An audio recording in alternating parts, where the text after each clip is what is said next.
Hey guys, it's very early in the morning here, it's before 6 a.m. So I thought I'd make a video about puzzles and the power of puzzles. And basically, bottom line, if you're not doing puzzles on a fairly regular basis, then I would say it's very likely that you are simply not improving as quickly as you can. Puzzles are great, okay? Also known as like tactics as well. So puzzles is the way to practice tactics. And in particular, really good way to develop the ability just to look at the board and to analyze what's important on the board. What is the key thing? What is the key opportunity that you may otherwise miss? Or what is the key threat that you may otherwise miss? And puzzles is just great for that. So what I'm going to do in this short video is I'm going to take you through some puzzles from starting around 400 rating up to 1000. And I just really want to encourage you to spend, even if it's 5 minutes a day, go to puzzles. You can go onto chess.com. There's also some free chess puzzle sites that you can sign up for as well. So let's just go. So I've come into puzzles on chess.com and I've clicked on custom. So custom here. And we're going to go 400 to 500 rating. And let's just start. We're going to look at what you're meant to do with puzzles, and in particular, how to approach the, how to get the most out of it, how to do it. So here we go. This is black to move. So you're just dumped into a position. And what you have to do is you have to develop the ability to analyze the board critically. Okay, so the objective of a puzzle is to gain a significant advantage over your opponent within a few moves, and that could be a checkmate or it could be a capture of important material to go ahead in material. So in this puzzle, what can we see? We can see that material is roughly equal. Both sides have got a knight, both sides have got two rooks. This queen is looking pretty dangerous. Okay, so that's the first kind of snapshot that you take in. The next thing is to look at the kings. Right? Is there an immediate mating threat? Well, there isn't here. The queen could go there, but my knight is actually covering it. And what about white? So what are my opportunities in this position? Well, my knight is 1, 2, 3, 4 steps away from the enemy's king in line. And what that means is, and this is something that you will notice the more you play and the more you practice puzzles and tactics, is that that king is actually then 2 jumps away from my knight. So let's say, you know, my knight was to go there and then it can capture the king.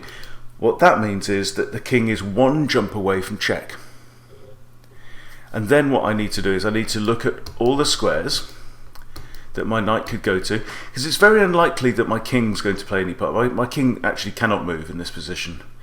The rook here on f8, it's only got 1 square it can go to, and that's clearly not the solution. And this rook likewise only has 2 squares it can go to, so it's not likely to be that.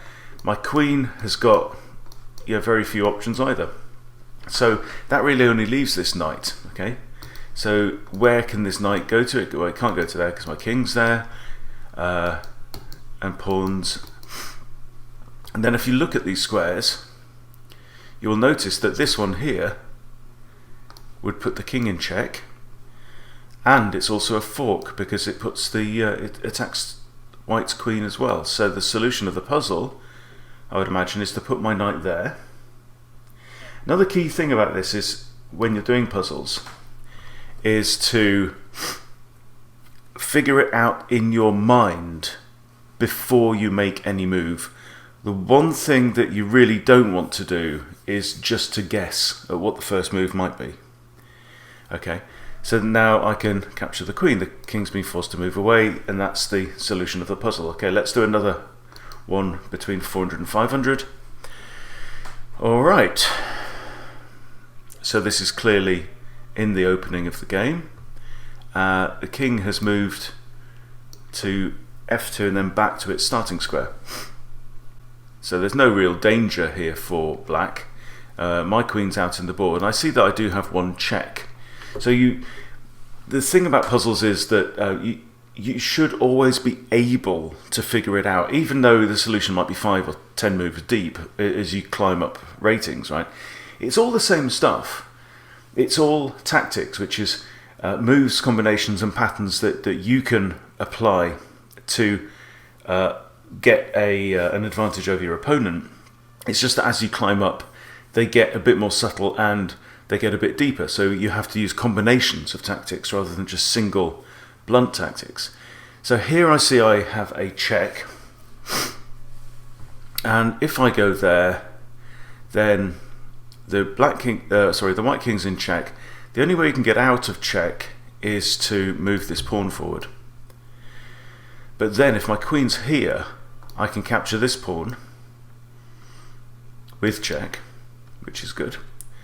And then let's say white can block with either the bishop or the knight or even the queen, and from there I can't grab that knight. I was thinking I was on that square, I could get the rook, but I think that's probably the solution. So I've managed to gain a pawn, and now I can come across and grab that pawn. Oh, it's the other rook, look, that's hanging.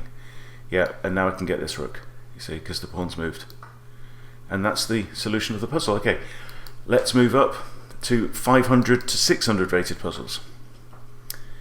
Alright, I think there might be a similar theme here, because there is a diagonal towards the king, so I can get a check on my first move. And actually, because black's king only has one square to move to, which would be in check if my queen's on here, then the king cannot move. So what legal moves does black have? Well, he's got to block the check or capture the queen, and he can't capture the queen. I think the only way he's got to block the check would be g6. So queen to h5, check, push the pawn forward, and then if the queen captures the pawn, I think that's checkmate, because there's no other way that black can get out of check, and that's it. Okay, let's do another one. A slightly different position again. A very different position. Okay, now the first thing I notice here, and this is just one of the kind of patterns that you need to develop your ability to spot, is that the knight here is pinned. So I've got a rook on e1 that's looking, x-raying at the black king through the knight. So that knight cannot actually move.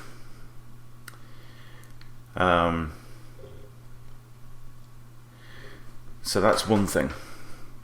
So let's think about checks. Now, I don't think my queen can actually check black's king other than capturing the knight. It could capture the bishop, but then it's undefended. Black can just simply capture the queen, and I don't think that's winning. So what options do we have? I mean, we've got rook takes knight check, and you see if the king simply moves away, then white's just won a whole piece, and that would be probably enough to complete the puzzle. Okay, let's work this through. So I would imagine then that what's going to happen is if rook takes knight, pawn takes, then we've got queen takes, and where's the king going to go, right? If in check here he's got 3 squares, 1, 2, 3. In fact, no, he can't go to this one because of the bishop, so that's out of the question. So he's going to have to stay on the back rank. And if he stays on the back rank and my queen is here, and this pawn is gone, then again we can capture the rook. Alright, does that make sense? So this is 3 moves away now. So capture, pawn captures, queen captures with check, and now, yeah, we don't even have to capture the rook because we can get the rook on the next go. So that's the puzzle completed. Let's go up a bit to 600 to 700 level puzzles. All right.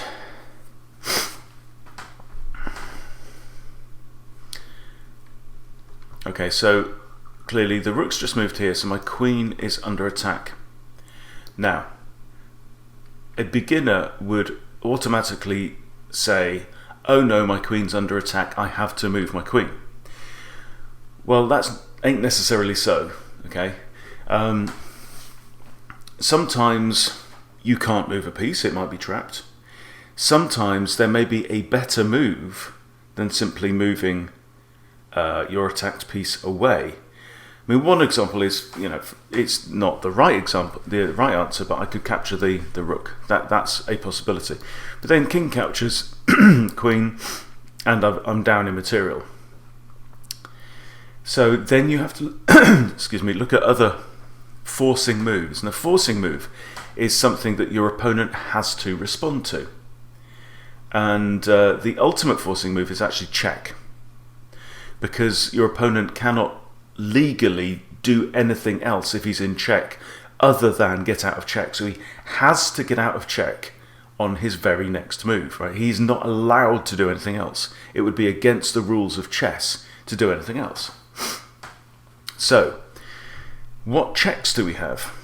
Well, we've got, for example, queen takes pawn. That's no good because the knight would just grab it. We've got queen to there. No good because the rook would just grab it. And I think that's it for the queen. But we do also have a check with the bishop. Now, you need to almost like forget what you think you know about the game and literally just look at the board, read the board. You're like Sherlock Holmes, look at the information that's in front of you dispassionately. Okay, so you have to forget about any stress that your queen's under attack for starters, okay, until you've considered every move on the board. And this is why it makes you so much better at chess, because it teaches you that ability to look at the board as it is. Okay, so what I see here, so you work through it kind of in language in your mind. If the bishop goes to h7 with check, what can the king do?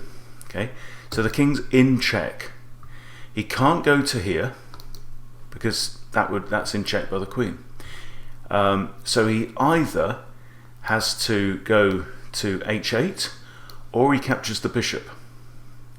And either way, the king is going to have to move away from this rook on f8. Okay, so if bishop comes in there with check, let's say king captures bishop, queen captures rook, and that's the solution. So this is actually called a deflection. So you are forcing the defender of a piece to move away from the piece so that you can capture the piece. Right, let's do one more at this level. Alright, so we have a situation here where the bishop has pinned the knight against the queen. So if this knight moves, then it may be possible, it would normally be possible for the bishop to capture the queen on the next turn. The knight is also attacked by a pawn and also happens to be attacked by a rook as well. So it's looking pretty bad for that knight. However, as we saw in the last puzzle, you need to be looking at forcing moves.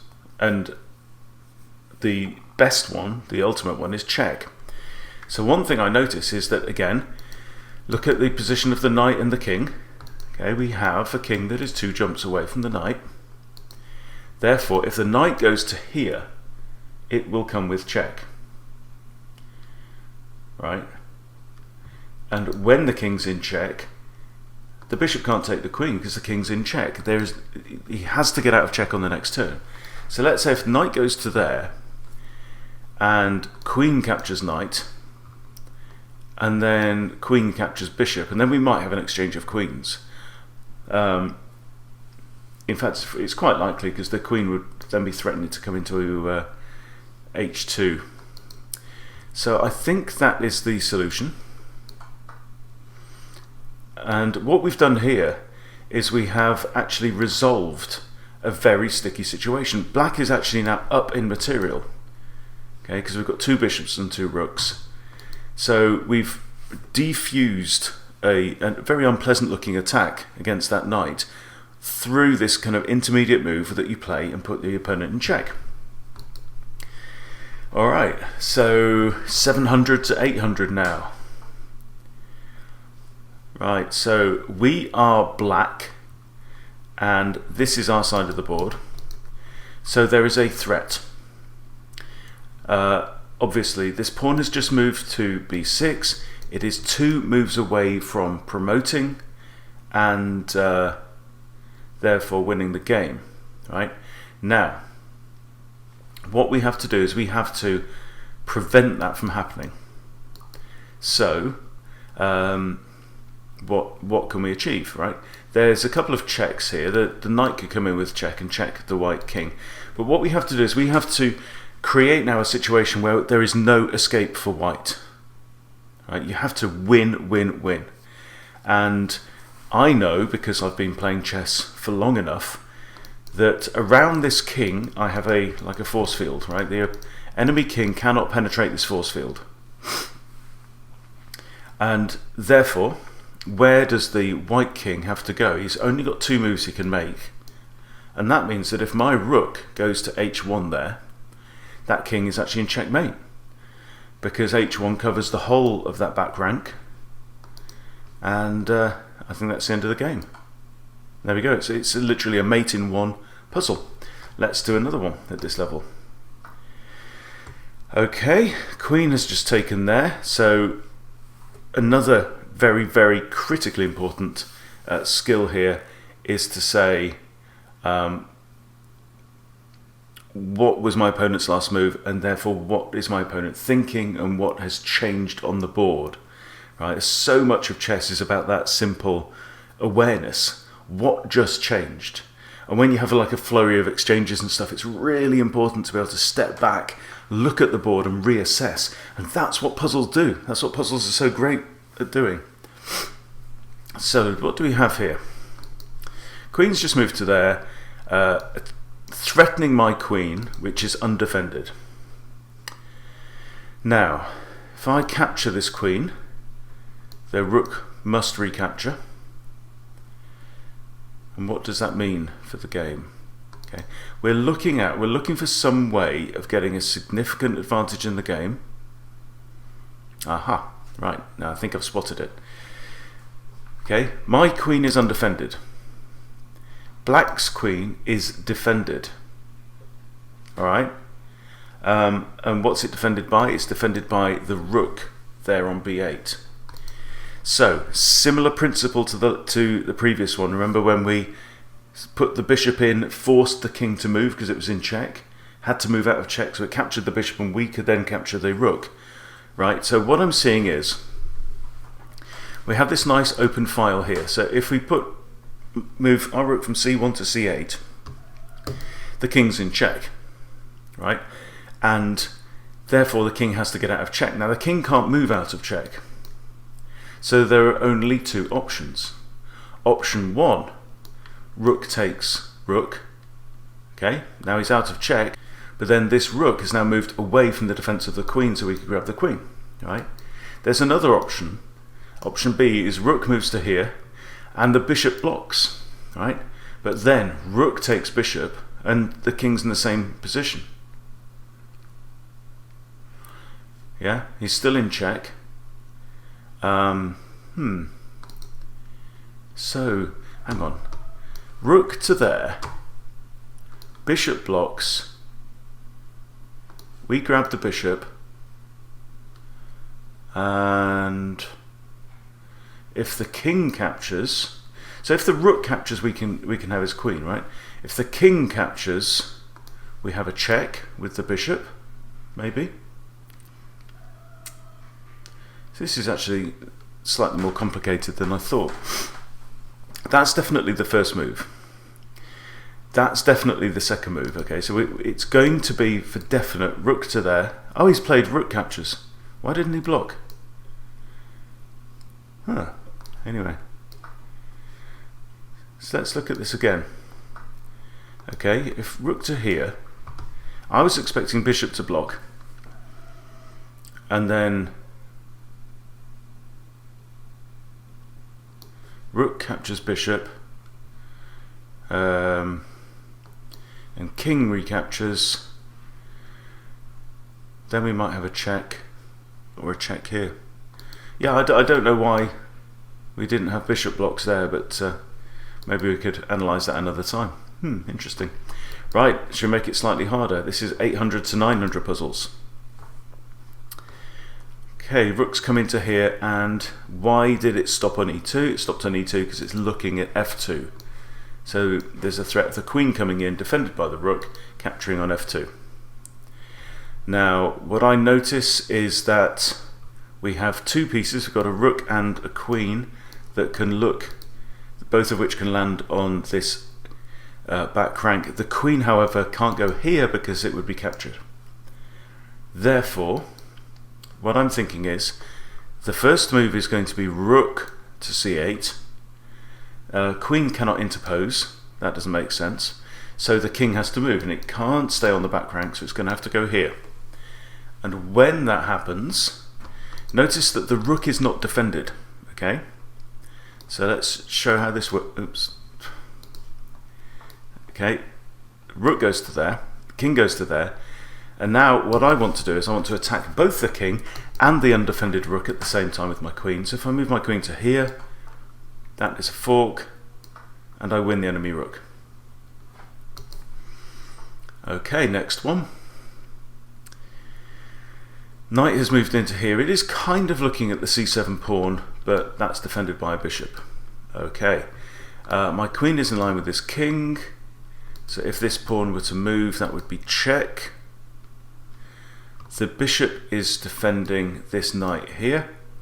Okay, so that's the next kind of layer to look at. What's defending what's undefended. So for example, so I can't like take the rook. Sorry, rook takes bishop. Because then if queen takes, I can't grab the knight. That would only be a slight improvement in material anyway.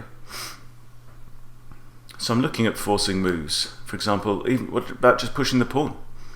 Pushing the pawn threatens the bishop, and it also gets in the way of the bishop's defense of that knight. Okay, so if I just push the pawn, what's the bishop going to do? It could come here, attack the queen, but then I grab the knight. So let's think about that. And he's moved his queen, and I'm just going to capture. Okay, that's that one. Next, at this level,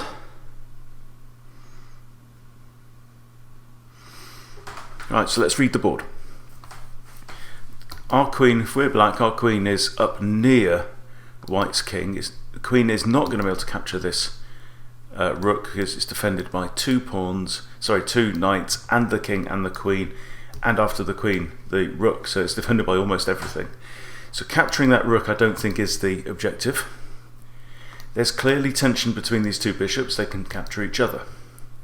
Now, the first thing I think is if bishop captures there, then we're going to have pawn captures here. Okay, what does that mean? Well, this pawn is currently busy.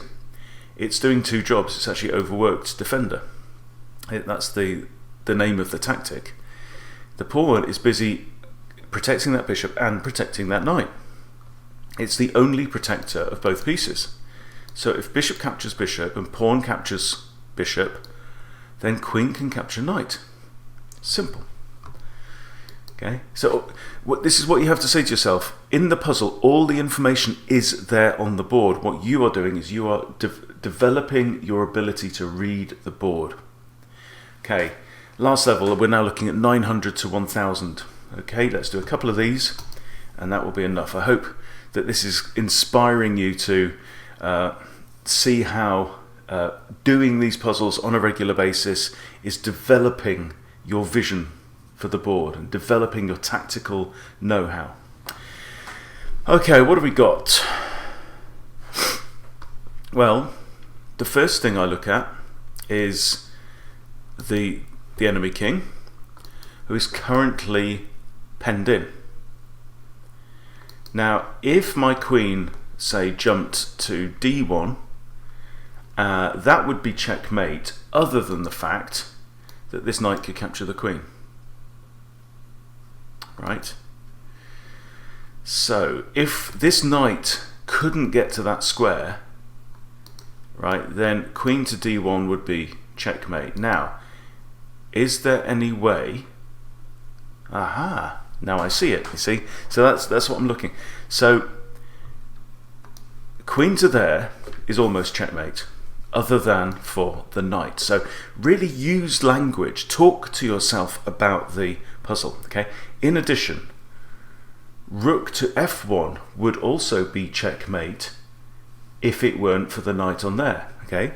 So this knight can stop the queen, or it can stop the bishop, right? But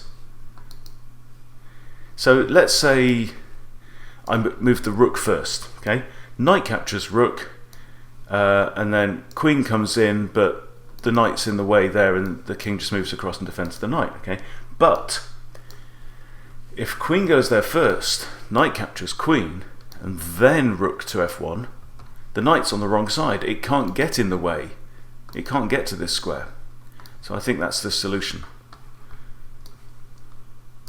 Checkmate. There you go. Checkmate wins the game. Right? It doesn't have to be pretty. But if you checkmate your opponent, he can't beat you. Alright, so we're playing as white. We have a knight close to the king. That's good. We have... So let's look at check. So we've got a check here, in which case the king can move to 1, 2, 3... not that square.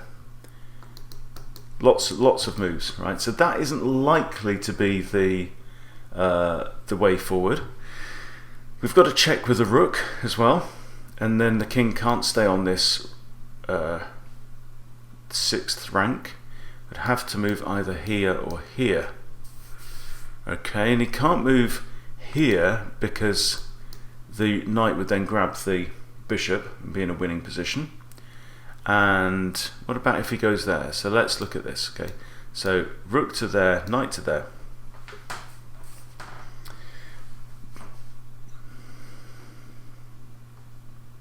Sorry, rook to there, king to d7.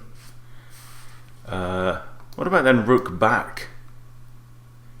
So this is a series of forcing moves, a series of checks which are forcing moves. Okay, rook here. Okay, king has to go there. Then if the rook goes back to b7, the king's in check, and I've now got 2 attackers against the bishop.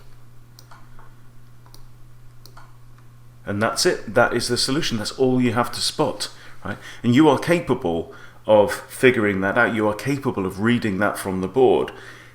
But what you have to do is you have to slow down. You have to train yourself to look at the board in the way that it's presented to you as the first time you've ever seen it. And when you can do that, and when you can actually read what's possible, so you're not thinking about, okay, this has been my plan for the last 2 or 3 moves. You forget about all of that. You just look at the board and say, okay, what's possible on this board? And when you start doing that in your own games, you will become a far better chess player. When you can look at the board and throw away any preconceptions about what you think is going on and just look at it, yeah, that's when you'll spot hanging pieces, undefended pieces of your own, undefended pieces of your opponents, right? Underdefended pieces. That's when you'll spot checkmate opportunities, because you've been training your mind to look for them. You learn to look into the position. So I thoroughly recommend that you spend a little time each day, if possible, just working through the puzzles. Chess.com's got thousands and thousands and thousands of puzzles. There are other sites. I'll put some links into the description for you. But do this, I promise you, it will improve your chess. See you next time.